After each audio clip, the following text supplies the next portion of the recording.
네, 사랑하는 성도 여러분, 오늘 하나님께서 우리에게 허락하신 은혜의 시간입니다.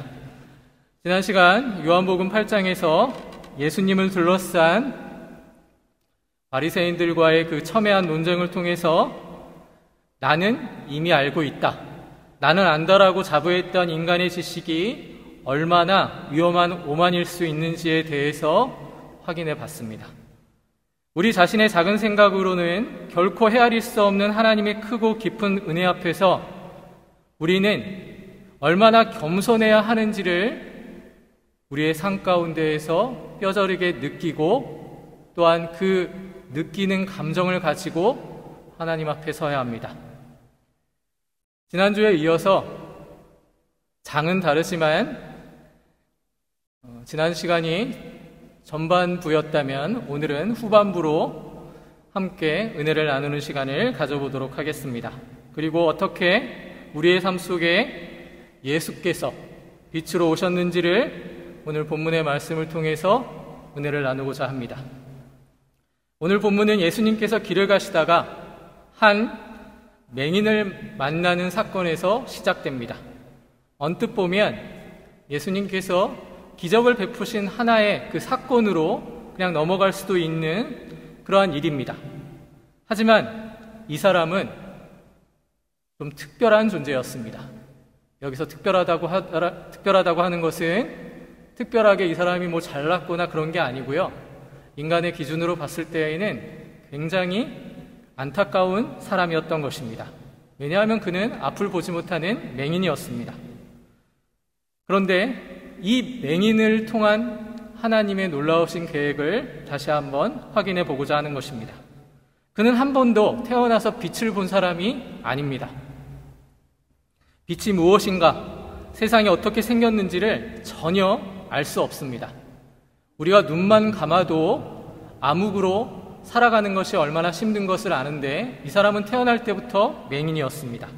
그래서 빛이라는 존재에 대해서 알지도 못했고 그에게는 어두운 삶이 전부였고 그에게 빛의 부재는 갈망의 대상조차 되지 못했습니다. 예초에 빛이라는 것을 인지하지 못했기 때문에 빛에 대해 전혀 알 수 있는 사람이 아니었다라는 것입니다.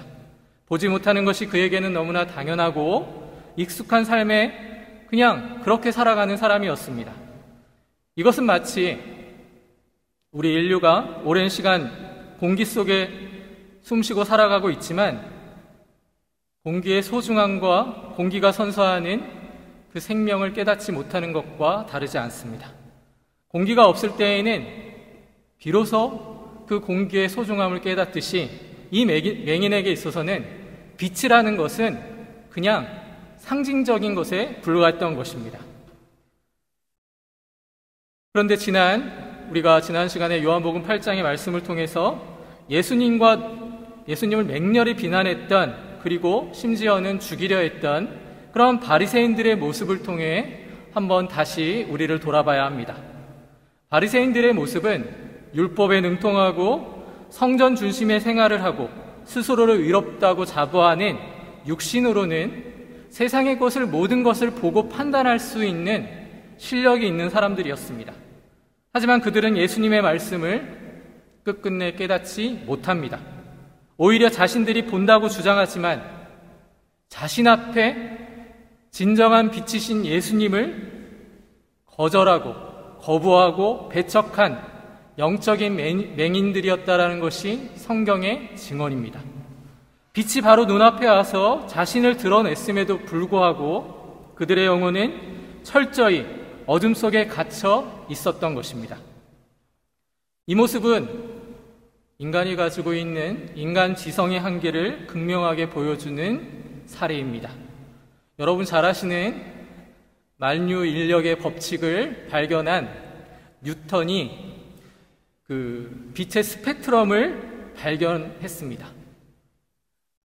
하지만 그의 발견은 당시의 과학자들이나 지성인들에게 쉽게 받아들여지지가 않습니다. 왜냐하면 오랫동안 아리스토텔레스의 빛은 순수하고 변하지 않는다, 빛은 하나다 라는 그러한 개념 속에 갇혀 있었기 때문에 그렇습니다. 그들은 뉴턴의 그 스펙트럼, 그러니까 프리즘 실험 결과를 눈으로 직접 보면서도 그 빛이 여러 개의 빛으로 이루어졌다는 것을 쉽게 인정하지 않았습니다. 인간은 기존의 패러다임에 갇혀서 자신이 옳다고 생각하는 것만 옳다라고 주장하는 존재라는 것입니다. 그래서 빛이 여러 개로 보인다 할지라도 그 빛을 인정하기 어려운 것이 인간의 모습이라는 것이죠. 자신들의 학문적 배경과 지성에 갇혀서 새롭게 그 진리가 소개된다 할지라도 거부하는 것이 인간의 상태라는 것입니다. 아무리 뛰어난 지성을 가졌다 할지라도 기존의 틀에 갇히면 새로운 것이 발견될다 할지라도 그것이 진리라고 밝혀져도 결코 인간들은 결코 인정하지 않는 모습을 보이는 것입니다. 그게 바로 이 요한복음 9장에 있는 내용과 이렇게 맞물려 있습니다. 스스로 본다라고 주장하는 영적인 맹인들 앞에서 예수님은 진짜 육신의 눈이 보지 못하는 한 사람을 찾아가십니다. 그리고 이 사건이 우리에게 도대체 구원이 무엇인가, 구원받은 은혜가 무엇인지를 분명하게 보여주는 사건으로 제시되고 있다는 것을 우리가 받아들여야만 하는 것입니다. 예수님께서 길을 가시다가 날 때부터 보지 못하는 사람을 만났을 때 우리 예수님의 제자들이 질문합니다. 요한복음 9장 2절 말씀에 랍비여, 이 사람이 맹인으로 난 것이 누구의 죄로 인함이니이까? 자기 죄니이까? 그의 부모의 죄니이까? 이 질문 속에 지금도 마찬가지지만 고난은 어떤 죄의 결과로 주어진 것이다 라는 잘못된 인식이 자리 잡고 있다는 것을 우리가 알게 됩니다. 신앙생활을 하다 보면 이런 분들을 가끔 만납니다. 주일날마다 출석하다가 어느 날 여행을 가거나 출석을 못할 일이 있어서 아니면 게으름을 떨다가 이렇게 예배를 참석하지 못하고 갑자기 어디가 다친다거나 그러면 이것이 하나님께 받는 죄라고 생각하는 사람들이 간혹 있습니다. 물론 그럴 수도 있습니다. 그러나 하나님은 그렇게 유치한 분은 아니십니다. 분명한 사실은 자신의 양심에 뭔가 꺼리낌이 있었다면 그게 죄라는 것입니다. 그런데 이 제자들의 질문 속에서 그들의 어떤 신앙의 기준이 드러나고 있습니다. 고난과 잘못된 일을 모두 죄의 결과로 받아들이는 것입니다. 그리고 우리는 쉽게 이렇게 판단합니다. 누군가 불행을 겪으면 저 사람은 뭔가 잘못했겠지, 뭔가 이유가 있겠지 라면서 쉽게 판단해 버리는 것입니다. 지금 시대에도 종종 어려움과 고통을 겪는 이들에게 그 원인을 찾아내려고 하고 종국에는 그들의 탓으로 돌리려는 그 무정한 시선이 존재한다라는 것입니다.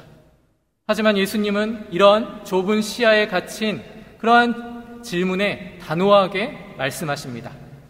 예수께서 대답하시되 이 사람이나 그 부모의 죄로 인한 것이 아니라 그에게서 하나님이 하시는 일을 나타내고자 하심이라. 이럴 때 우리는 아멘해야 하는 것입니다. 예수님께서는 누가 잘못하고 잘하고 그것을 따라 판단하시는 분이 아니라는 것입니다. 하나님의 크고 깊은 계획이 있다라는 것이거든요. 하나님은 하나님의 사람들 그리고 사람을 이 땅에 보내셨을 때 그냥 보내시지 않으셨습니다. 어떤 사람도 그냥 존재하는 사람은 없다라는 것입니다.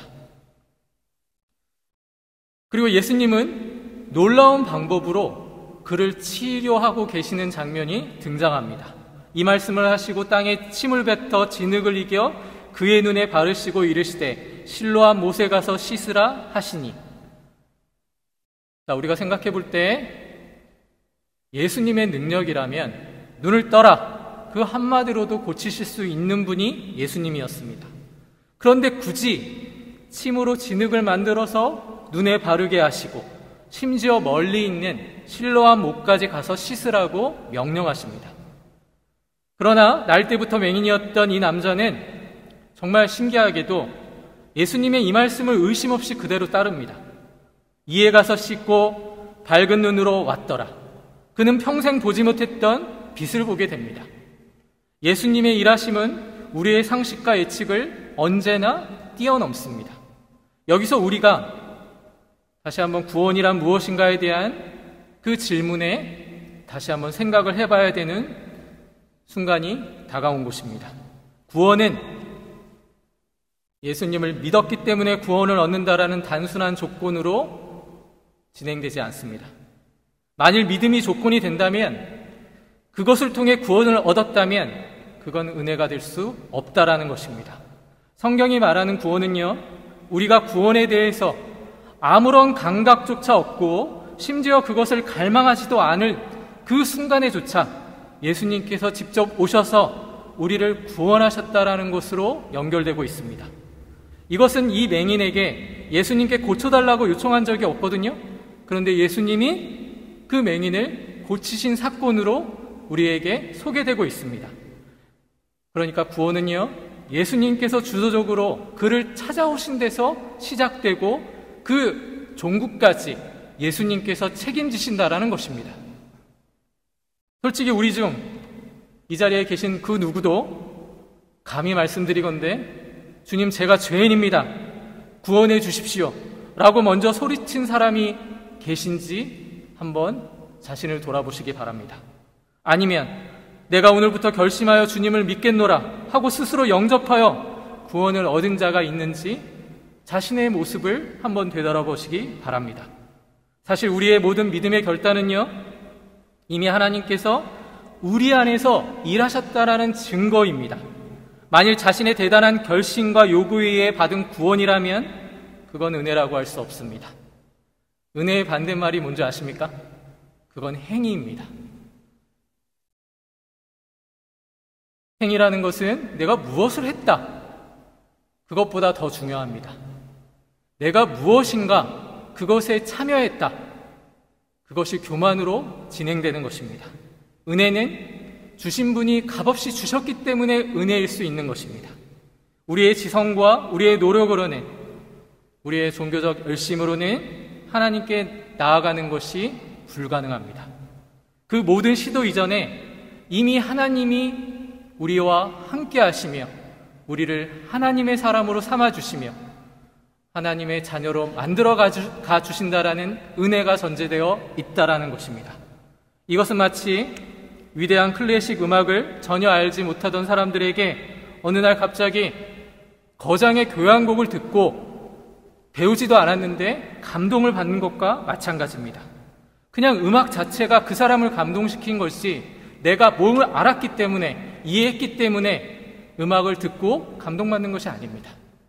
우리 성가대의 찬양과 또 아까 봉헌송으로 멋진 하나님의 봉헌송을 돌려준 형제의 모습을 통해 우리가 깨닫는 것은 단순히 내가 그 곡에 대해서 잘 이해하고 있기 때문에 받는 감동과 은혜가 아니라는 것입니다. 마찬가지로 구원도 마찬가지입니다. 우리가 알아서 구원을 알았기 때문에 받은 것이 아니고 주님께서 일방적으로 그 감동을 주셨기 때문에, 주어져 있기 때문에 받은 것이라는 사실입니다. 이걸 분명히 여러분이 잘 이해하시기를 바랍니다. 요한복음 9장 4절 말씀은 이러한 예수님의 단호한 선언을 담고 있습니다.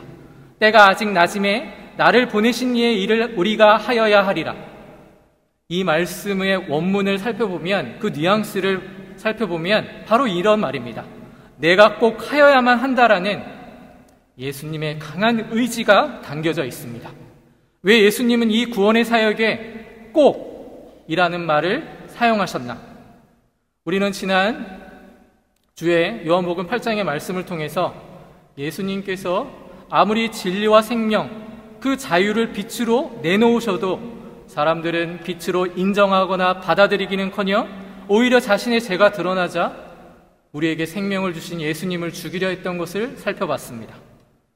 인간 편에서는요, 더 이상 진리를 제시해도 구원에 이르게 할 방법이 없다라는 것을 보여주는 것입니다. 어떤 인간적인 지혜나 도덕적인 설득도 인간의 깊은 재성을 깨트릴 수 없음을 보여주는 사례입니다. 그래서 예수님은 날 때부터 맹인된 사람을 보시고 내가 붙잡고 내가 고치지 않는 한 방법이 없다. 이 사실을 우리에게 알려주신 것입니다. 인간의 조건이나 반응에 관계없이 일방적으로 구원의 일을 행하시겠다라는 하나님의 놀라운 의지를 선언하신 것입니다. 그래서 사도행전 4장 12절 말씀에 다른 이로서는 구원을 얻을 수 없나니 천하 사람 중에 구원을 받을 만한 다른 이름을 우리에게 주신 일이 없습니다. 구원은 예수님에게만 주어지는 것입니다. 우리가 예수 믿었기 때문에 이 자리에 있는 것이지 어떤 다른 조건으로 이 자리에 있는 것이 아니라는 것입니다. 예수님께서 꼭 하셔야 하는 그 유일한 일, 하나님께서 인간을 구원하시는 방법이란 사람의 방법이 아니라 하나님의 방법으로만 하나님의 구원의 놀라운 은혜가 진행되는 것입니다. 인간이 아무리 고심하고 새로운 철학 체계를 세우고 명확한 도덕률을 제시해도 심오한 명상을 통해 사람들을 설득해도 죄의 본질적인 문제와 죽음이라는 것은 예수님이 아니면 해결할 수 없다라는 것입니다. 마치 암 치료에 대해서 우리가 암에 대해서 모릅니까? 수많은 민간요법과 대체의학이 있습니다. 그러나 암의 본질적인 원인을 제거하고 완치를 기대할 수 있는 방법은 상식적인 방법입니다. 그건 의학이 제시하는 과학적인 치료의 과정을 밟아 나가는 것입니다. 혼자서 자신의 병을 고칠 수 있는 사람은 이 땅에 존재하지 않습니다. 그래서 그 과정이 비록 돌아가는 일이라 할지라도, 오래 걸리는 일이라 할지라도, 부작용이 따를지라도 검증된 방법으로 진행되는 것입니다. 신앙생활도 마찬가지입니다. 하나님이 역사 가운데 세우신 교회를 통해서 신앙생활이 진행되어야지 혼자 집에서 아니면 혼자서 말씀을 깨닫고 하나님의 사람으로 자라나는 일은 절대로 없습니다. 이것을 우리가 알아야만 합니다. 독자적인 방법으로 인해 진행되는 방법은 없습니다. 우리 죄를 위하여 예수님께서 십자가에 대신 죽으시는 방법밖에는 없으셨던 것입니다. 침을 뱉어 진흙을 이겨서 눈에 바르신 것은 당신께서 어찌 보면 여기서 신학적인 해석이 필요한데 우리를 구원하시기 위해 친히 흙과 같은 그러한 존재, 흙은 뭘 상징합니까? 인간은 흙으로 지음받았다고 하는 말씀 들으셨죠? 그리고 우리는 결국 흙으로 돌아가게 되어 있습니다. 이게 바로 죽음의 자리까지 내려가셔야만 했던 놀라운 예수님의 사랑과 은혜를 보여주는 하나의 상징으로 우리에게 제시되고 있는 겁니다. 우리 티끌 같은 존재를 살리기 위해서 친히 흙 속에 파묻히는 존재가 될 것을 예고하신 것입니다. 십자가는 하나님께서 죄인된 우리를 얼마나 사랑하셨으며 구원하시기 위해 얼마나 큰 대가를 치르셨는가, 그걸 극명하게 보여주는 사건이라는 것입니다. 사랑하는 성도 여러분, 이제 우리는 이 은혜라는 말씀을 그냥 그렇게 이해하는 것이 아니라 굳게 붙잡아야 하는 것입니다. 나의 조건과 수준, 나의 연약함과 부족함과 상관없이 오직 하나님 편에서 먼저 나를 붙잡아 주셨고 나를 지금 하나님의 사람으로 만들어 가 주신다라는 것을 인정하고 순종하는 것입니다. 우리는 구원받기 위해 몸부림치는 자들이 아닙니다. 이미 구원 안에 들어와 있는 자들이라는 것을 믿으시기 바랍니다. 하나님께서 우리를 하나님의 자녀로 택하시고 사랑하시고 기어코 당신의 길로 인도하시는 것을 믿으시기 바랍니다. 이 놀라운 은혜가 바로 우리가 이 자리에서 예배드리는 이유입니다. 우리가 구원을 선택한 것이 아니라 하나님께서 붙잡아 주셔서 이 자리까지 인도해 주신 걸 믿으시기 바랍니다. 우리가 영적인 맹인이었을 때, 빛이 있다는 사실조차 몰랐을 때 하나님께서 친히 찾아오셔서 우리 눈에 진흙을 바르시고 실로한 못으로 보내신 것처럼 지금도 우리를 붙들고 계심을 믿으시기 바랍니다. 그래서 우리는 하나님 앞에 자랑할 것이 없습니다. 스스로 누군가를 비교하고 누군가보다 먼 위에 있는 것을 자랑할 필요가 없다라는 것입니다. 스스로의 의로움을 버리고 오직 나를 불쌍히 여기시고 은혜를 베푸신 하나님께 감사해야 하는 것입니다. 그리고 그분께 겸손히 나아가 하나님 앞에 순종하는 그 믿음의 사람으로서의 결단을 보이는 것입니다. 여러분은 이미 구원받은 자 아닙니까? 그러면 구원받은 자답게 담대히 하나님만을 붙잡고 하나님께서 요구하시는 것이 무엇인가를 우리의 인생에서 찾아 나가시기를 바랍니다. 그것을 우리에게 주님께서 은혜로 허락해 주셨고, 주님은 교회를 통해서 우리를 더욱더 성장시켜 가 주실 것을 믿고 절대 교회를 떠나지 마시고 하나님의 은혜 안에서 자라나시는 주님의 자녀들이 되시기를 주님의 이름으로 축원합니다. 기도하겠습니다.